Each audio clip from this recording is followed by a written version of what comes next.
Ocean. After months of drilling, digging, and dreaming, an Australian mining firm has just hit gold. Literally. Come on down to a historic moment where ambition meets achievement as this West African mine, Kiaka, delivers its very first gold pour. But this isn't just about shiny metal. It's about local jobs, global investments, and a milestone that could reshape the region's economy.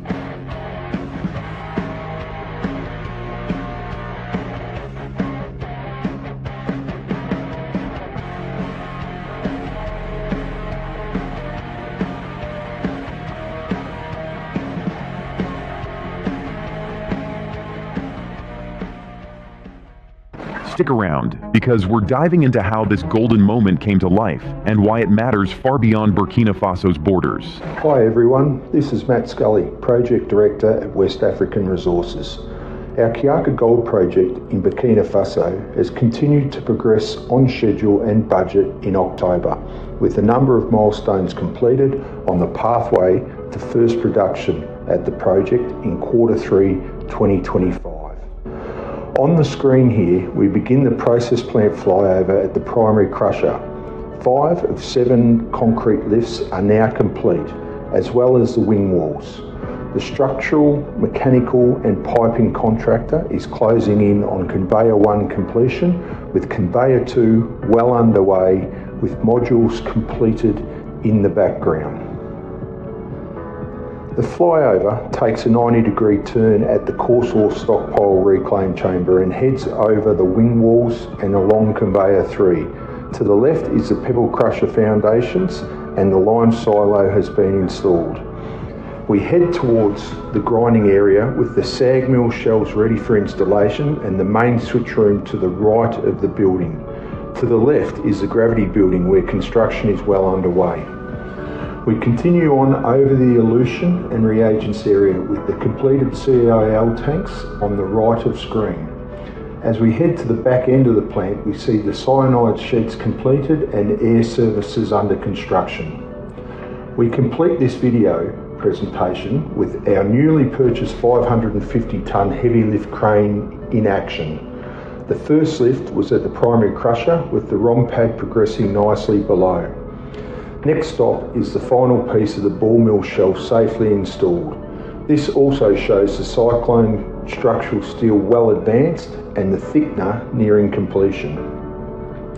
Thank you to our partners for all the hard work thus far, and we look forward to providing further updates on Kiaka as construction continues to drive forward over the months ahead and WAF moves closer to becoming a plus 420,000 ounce per annum gold producer in 2025. Gold awakens at Kiaka. Burkina Faso just hit a game changer. The Kiaka Gold Project delivered its first gold pour, and it's not just metal in a mold, it's a metaphor for a country rising. Under the leadership of Ibrahim Traoré, the West African nation has fast-tracked industrial revival, and Kiaka is the crown jewel. Owned by West African Resources, an Australian firm, Kiaka isn't your average mine. It's set to pump out 219,000 ounces of gold annually over nearly 2 decades. That's over $400 million a year in potential revenue at current market rates. Kiaka's launch wasn't luck. Traoré's government cut red tape, greenlit new transport corridors, and guaranteed security protection around the mining zone, a smart move in a region often challenged by instability.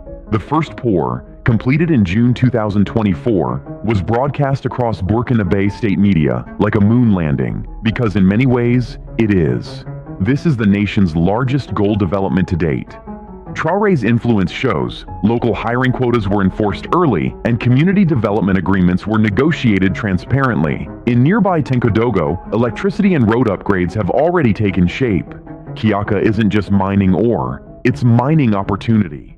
West African Resources CEO praised the extraordinary support from the government, crediting unusual speed in site development and permitting. That's Traoré's fingerprints all over it. International observers now view Burkina Faso not just as a hot zone, but as a hot prospect. The Kiaka Pour wasn't an isolated event. It was a launchpad into the future, a golden one. An economic engine ignites. What the Kiaka Gold Project just unlocked under Traoré's administration is nothing short of economic ignition. The first month alone saw more than 12,000 ounces of gold processed, generating upwards of $22 million in revenue. Analysts forecast Kiaka could single-handedly boost national GDP by 1.7% this fiscal year. But it's not just top-line economics, it's the cascading effects that matter. Local suppliers around Kiaka have seen contracts surge.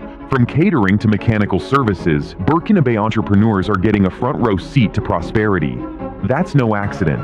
Traoré made sure local content requirements were built into Kiaka's operational framework. Of the 1,200 people currently working at the site, over 75% are Burkinabe, and plans are underway to raise that to 90%. Infrastructure has seen a ripple too. New feeder roads have connected forgotten villages to larger trading routes. Fuel sales in Tenkodogo are up 23%. Small business registrations have doubled. And then there's the revenue share. Under Traoré's decree, mining revenues are partially funneled into a sovereign infrastructure fund targeting schools, health posts, and solar projects. That means every ounce poured at Kiaka builds a bit more than just the GDP. It builds the future. Investors are watching.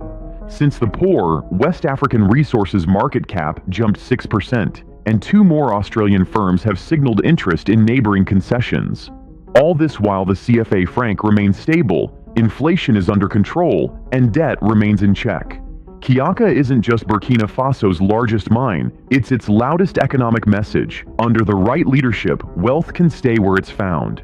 Community first, always. What sets Kiaka apart isn't just its scale, it's the people-first model being embedded, thanks to policies championed by Ibrahim Traoré. The mine is situated near the town of Tenkodogo, and already, residents are feeling the upside. Roads once riddled with potholes are now smooth asphalt strips. Kiaka's developers, guided by the government's community agreement mandates, have committed $2 million annually to regional development. 2 new schools, a maternity clinic, and a water treatment facility are already under construction. That's real impact, fast. Women's cooperatives now receive direct funding from a mining-linked community fund, a result of Traoré's insistence on gender-inclusive growth. In the village of Sakoinse, women are selling crafts and farm products to mining camps, boosting household incomes by over 50%. Traoré's administration introduced vocational upskilling programs tied to Kiaka, with over 600 young adults now learning trades like electrical work, logistics, and environmental management. These aren't just jobs, they're long-term careers. Perhaps the most transformative policy is the transparency portal launched this year. It tracks every franc from Kiaka's production, detailing royalties, environmental offsets, and community spending in real time. This was Traoré's answer to decades of opaque mining deals. The effect? Trust is rising. Local leaders now attend quarterly reviews with company reps and government officials, ensuring their voices are heard. There's even a grievance hotline, unheard of in older mines. Kiaka is proving that you can dig into the earth and still lift people up.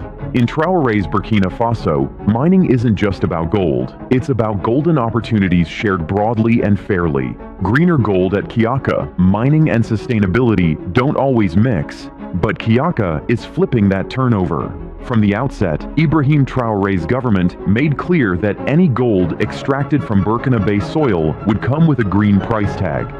Kiaka now boasts a hybrid power setup. More than 40% of the mine's energy comes from a newly installed solar farm. That's cutting carbon emissions by an estimated 18,000 tons annually.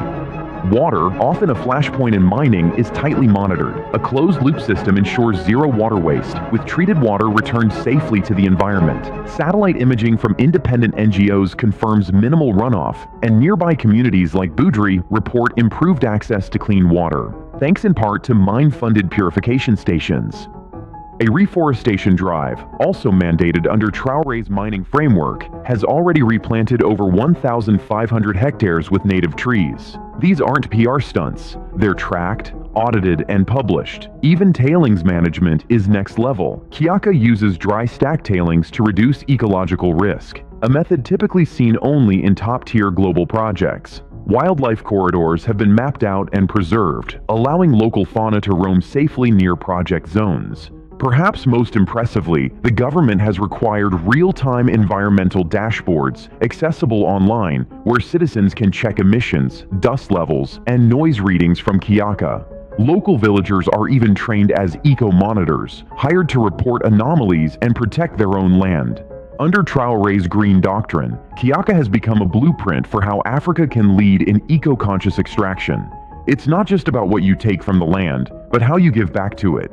Stabilizing a nation, one pore at a time, Burkina Faso has faced its share of turmoil, coups, insurgency threats, and economic shocks. But Kiaka's success may be its most unexpected stabilizer. Since the gold pour, regional incidents around Centre-Est have dropped by 35%, according to Burkina's National Security Agency. Why? Traoré's administration tied economic growth to local empowerment. By directing employment, security contracting, and development dollars to affected communities, insurgent recruitment is drying up. People would rather earn than flee. Kiaka, situated in a formerly high-risk corridor, now acts as an anchor of stability. Security forces trained under new civil military codes focus on protection, not intimidation, a cultural shift pushed by Traoré. The mine itself employs over 150 former combatants through a demobilization program, offering them a future far from conflict. On a geopolitical level, this is repositioning Burkina Faso. At a recent ECOWAS summit, Traoré presented Kiaka as proof that resource development can coexist with peace building. He wasn't laughed out of the room, he was applauded. The African Union sent a delegation last month to tour the site, citing it as a model for post-conflict development. Financial confidence is rising too. Foreign direct investment rose 12% year-on-year following the Kiaka pour, and the World Bank reinstated a dormant credit line for infrastructure development. For a country once on the brink, Kiaka is a literal gold standard. It's showing that mining, often the face of exploitation, can instead be a foundation for renewal. Under Traoré's leadership, the country is not just surviving, it's recalibrating its destiny, 1 ounce at a time. Scaling the future. The first gold from Kiaka is only the beginning. By 2026, West African Resources expects the mine to hit full stride, 219,000 ounces per year. That's nearly $400 million annually in gross revenue. But Ibrahim Traoré isn't content with just exporting raw gold. His administration is actively drafting policy that would require on-site refining, potentially turning Kiaka into the region's first vertically integrated gold facility. That would mean local value add, jobs, and even export-ready bullion with "Made in Burkina Faso" stamped in bold. Traoré's vision doesn't stop there. Talks are underway to launch a state-backed precious metals exchange in Ouagadougou, letting West African nations price gold in regional terms. International investors are lining up. 2 Canadian firms and a UAE consortium have expressed interest in joint ventures. Meanwhile, local capacity is catching up fast. A new mining engineering academy, built with Kiaka funds, opens in late 2025 to train the next generation of Burkinabe geologists and technicians. Traoré's plan: don't just dig, design, engineer, and dominate the value chain. By 2030, Burkina aims to export not just gold, but also solar panels, processed agricultural goods, and high-tech ceramics sourced from mining byproducts. All driven by an industrial policy rooted in Kiaka's success. The mine, once seen as a single milestone, is becoming a national model. Under Traoré's steady hand, Kiaka isn't just a mine, it's a movement. And the pour, just the first drop in a flood of possibility. From raw ambition to refined gold, this first pour marks more than just a milestone. It signals a new era for Burkina Faso's mining frontier. As the Australian firm celebrates success, eyes are now on what's next. Deeper veins, bigger yields, and broader impact. Will this be the start of a gold rush in West Africa? Or just a glimmer of what's possible? Smash that like button if this gold rush inspired you, and subscribe for more untold stories from Rising Africa. Until next time, stay curious and stay golden.